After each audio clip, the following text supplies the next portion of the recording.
Lovely weather, isn't it, Lou? So, hun, It's all right. what's it like taking a dog on the road?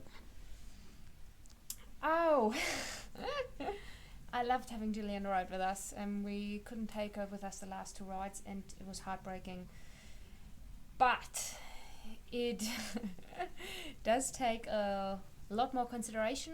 It will cost more money. You will have another animal that you will have to take care of and consider in every single decision you make.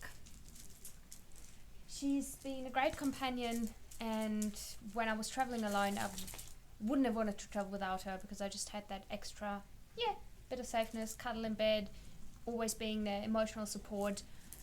But on the other hand, I could not easily find places to sleep. Transporting her was difficult, and especially when we talk about long riding, managing the horses in a difficult situation. When the dog gets also excited. I'm very lucky because even though Julie get excited when the horses get excited, she normally sorts out herself. I can concentrate all on the horse, and I know at the end of the situation, Jill will be still there right with me. So, I would say the biggest problem with Jill was the other dogs. Tell me about the other dogs, Lou. Oh yeah. um, we got attacked by dogs quite a lot, or mainly Jill got attacked, especially like mainly out of Europe. We had the problem, like Turkey was really bad, Georgia was super bad, where they just have shepherd dogs who often run free with their herds of animals and protect them from wolves. So we come by and they were going to attack us because we presented a threat. And this little darling has got pointy little ears, so she looks like a jackal or a wolf. And she was a constant victim. Did you have fun with her in Greece? No, Greece was really bad with street dogs as well. So, would you take her again? Always. Totally worth it?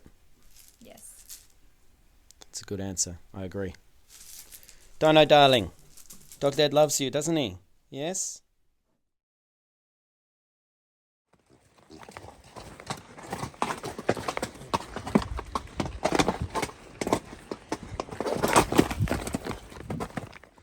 Okay, time for me to upset people again.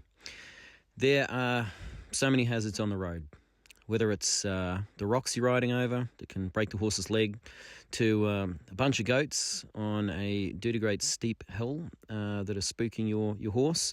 There are endless things that can get you killed.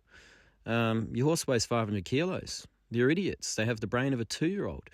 They make mistakes. They get scared of plastic bags. They get scared of traffic. There's so many things that can go wrong. But at the end of the day, as a long rider, as any rider, the responsibility for you and your animal rests with you, with no one else. You can't expect the world to make exceptions for you. You can't expect the forest to consider the fact that, I better not drop a tree there. People could be riding through. You can't expect the cobblestones to echo quietly off buildings and potentially not spook your horse. You can't expect traffic to slow down. You can't expect people midway through deliveries to make exceptions. You can't expect every track to be comfortable and smooth, and you can't expect every road to have a lovely little detour around it that, is suitable for horses. If you choose to use the road, you choose to use the road at your own risk. Everything you do that puts you and your horse in harm's way, that is your responsibility.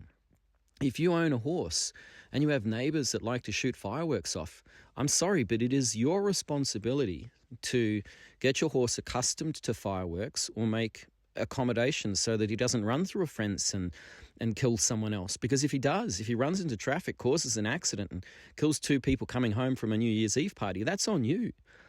If you want to ride these trails where there's a sheer drop on the other side of it, it's on you to stay calm and desensitize your horse. And the whole way through all of this, I just want people to know that I consider any riding you do as your responsibility to look after your horse. And if you want to go down a trail like this and there's a potential that you could get stuck and that costs a fortune in rescue, that's on you. So if you are long riding, if you're taking the more adventurous trails like we so often do, be aware that if you break your horse's leg because of your ignorance, because of a decision you've made, that's your fault. Now, a lot of people really don't like me saying this. They don't like me saying, never go down a road you don't know the way out of. And if you think you might hit stairs and dodgy stuff, recce it on foot first. People just want to ride. People just are so entitled these days. And you just can't be. You can't be on a horse. It's only ever one of your fault to be scared. You are the horse. And you know what? It's never your turn. So make sure you appropriately introduce your horse to as many challenging situations as you possibly can and ride responsibly, knowing that ultimately anything that happens, good or bad, it's your fault. We have to consider not only this, but what comes after. If we can't keep going after, we have to go all the edgy paths back. So we've got a few stairs, and then it's a cliff edge. We've done worse. Or we'd go 600 metres through the tunnel on that tiny little footpath and pray that we don't have that go past us. Because if that goes past us and the boys spook, we're fucked. I think we take these stairs on.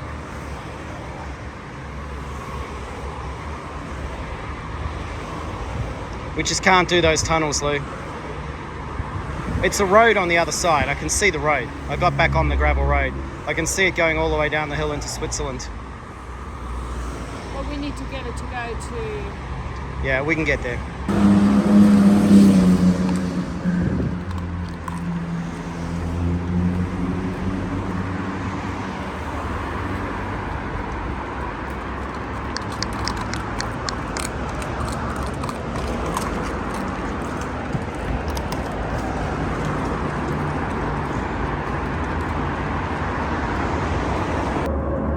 We're not going to film it, obviously, but we've got no choice. We have to go through this fucking tunnel, and as you can hear, it doesn't sound great. So we're desensitizing the boys first, and then we're going to have to go 500 meters. Now, this is our big fear. Don't ask me how, but we got them through. So another controversial one, safety gear. If I had $1 for every time a woman named Karen had abused me online because we don't wear high-vis head to toe and wear helmets, I'd have enough for quite a few boxes of beer, I'll tell you that much. Look, I grew up in the 1980s in Australia. We made sick bike jumps.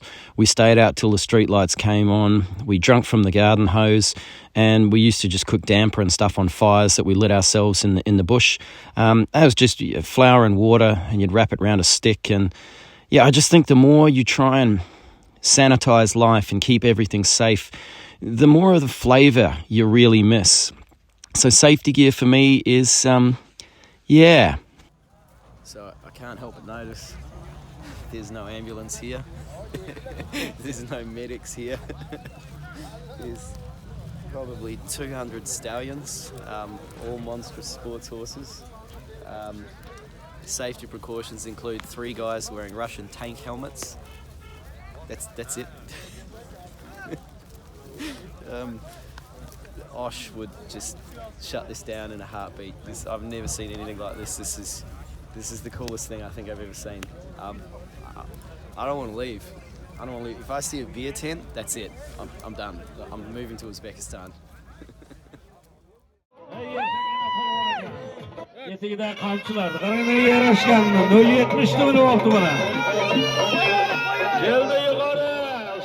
So for me, look, life, I just grip it and rip it. I go for it, and I like to think that I make very calculated decisions, which is what keeps me safe. Yeah, I like to do crazy stuff, but if you're turning up to a place like this in a high-vis vest and a helmet, you're not going to get to play Kupkari. You know, I mean, this guy wears his tank helmet, but that was the only safety gear I saw there. You need to let go. You need to let go of that control and realize that the best way to stay safe is by having a good relationship with your horse, being a confident, capable rider, and ride within your limits. And if those limits mean that you need a helmet and high vis to feel safe, then stay within them. But I would strongly recommend the best thing you can do when it comes to safety gear is just make smart decisions. So this is something the high vis crowd won't like to hear me say. As you can see, we're riding into the sun. It's first thing in the morning and the sun is straight ahead of us. Now, any car coming that way, we're going to drop down the bank and get off the road to stay away from. But your high vis is pointless. You are going to actually be a lot harder to see. That's why we wear black as pretty much our main color. Black is actually really pretty good during the day. And yeah, it doesn't look as clownish as high vis.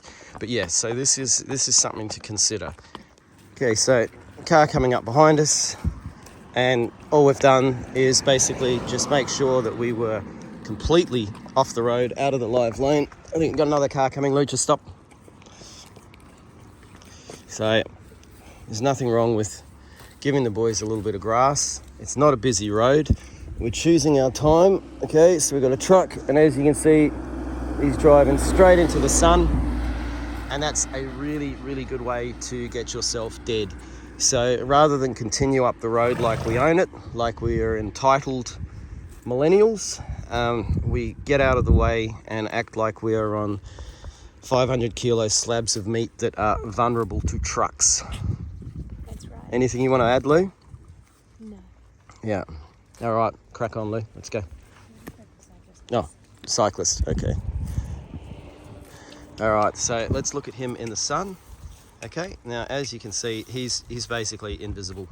So that's my concern. So he's in yellow. Yellow is not the color. And when you look at Lou, by comparison, oh, your horse is having a piss. You can see that black actually does stand out better. So you can see that cyclist is completely invisible. And you know, even on a giant bloody horse, you're going to be invisible in these conditions. So get off the bloody road. End of story.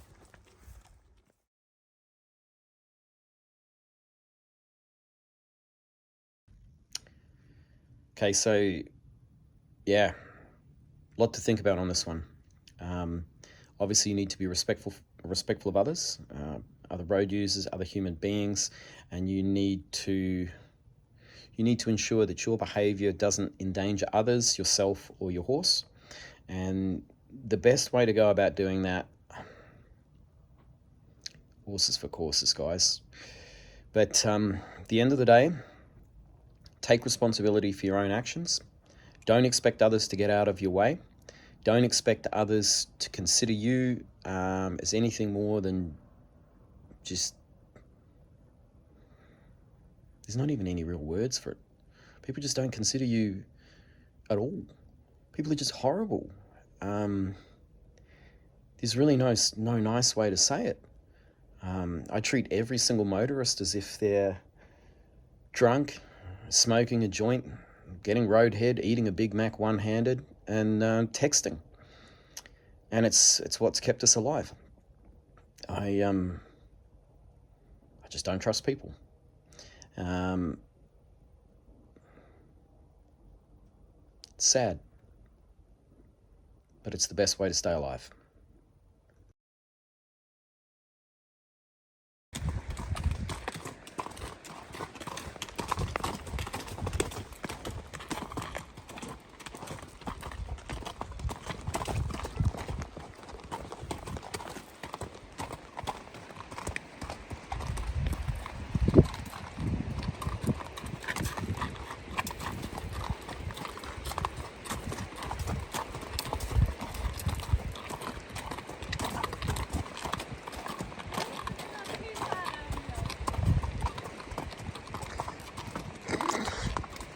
Righto, Lou. Whoa, steady boy. Okay, so that was my horse getting scared of one of his own farts while on a vertical slope. And I got the whole thing on camera. That is brilliant. That is brilliant. That's Lou getting mad at me for filming this. That's probably the best thing I'll film all year. Oh my God.